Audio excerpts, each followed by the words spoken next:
आज आम्ही संकल्प केलेला आहे, भारतीय जनता पार्टीने जसा नारा दिलेला आहे, फिर एक बार मोदी सरकार आणि अब की बार 400 पार, ही महायुतीची जागा मागच्या वेळेस MIMकडे होती, पण यावेळेस कुठल्याही परिस्थितीमध्ये ही जागा जिंकायची आणि महायुतीचा खासदार निवडून आणण्याचा हा आमचा संकल्प आहे आणि त्यासाठी आम्ही मागच्या 3 वर्षापासून काम करतो आहे आणि आम्हाला खात्री आहे ही महायुतीची जागा जिंकून संभाजीनगरचा खासदार हा प्रधानमंत्री मोदी साहेबांना प्रधानमंत्रीची शपथ घेत असताना त्यांना मत देणारा खासदार असेल. पण अद्याप उमेदवारी जाहीर झालेली नाही, कुठेतरी चलबिचल आहे, तुमचं देखील नाव चर्चेत आहे. उमेदवारी महायुतीचे नेते जाहीर करतील. माननीय मुख्यमंत्री आणि माननीय दोन्ही उपमुख्यमंत्री विशेषतः देवेंद्रजी फडणवीस जे आमचे नेते आहेत आणि जो निर्णय असेल तो आम्हाला मान्य असेल.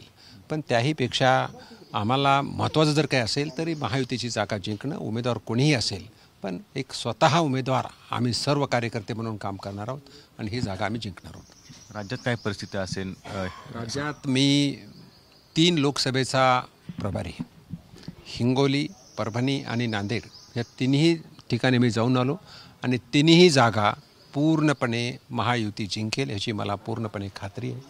परभणीमध्ये रासपाचे महादेव जानकर आहेत, हिंगोलीमध्ये शिवसेनेतर्फे बाबूराव कदम आहेत आणि नांदेडमध्ये प्रतापराव पाटील चिखलीकर हे भाजपचे उमेदवार आहेत.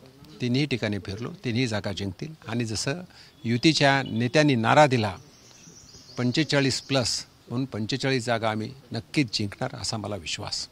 निश्चितच आपण बघतो की संभाजीनगरचा खासदार जो आहे तो महायुतीचा असेल असा विश्वास जो आहे तो भागवत कराडांनी व्यक्त केलेला आहे. पुन्हा जायकर, TVN मराठी, छत्रपती संभाजीनगर.